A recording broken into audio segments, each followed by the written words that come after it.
காஞ்சிபுரம் மாவட்டத்தில் சுமார் 2 மணி நேரம் கொட்டி தீர்த்த கனமழையினால் நகரின் பல முக்கிய பகுதிகள் வெள்ளத்தில் மிதந்தன.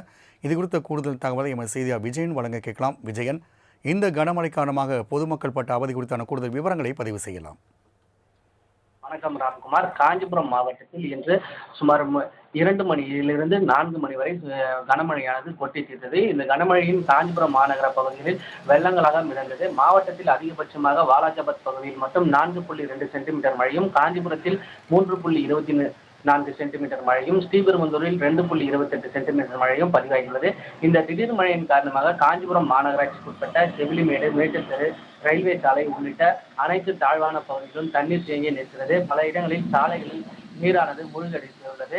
மேலும் இருசக்கர வாகனங்கள் தண்ணீரில் மூழ்கி நிற்கும் நிலையும் ஏற்பட்டுள்ளது. இதனால் அலுவலகம் மற்றும் அத்தியாவசிய பணிகளுக்காக வெளியே சென்ற வாகன ஓட்டிகள் மற்றும் பொதுமக்கள் போக்குவரத்து நெரிசலில் சிரமத்திற்கு உள்ளாயினர். மேலும் ஆங்காங்கே மழைநீர் தேங்கியுள்ளதால் பொதுமக்கள் மிகவும் அவதிப்பட்டு வருகின்றனர். ராம்குமார்.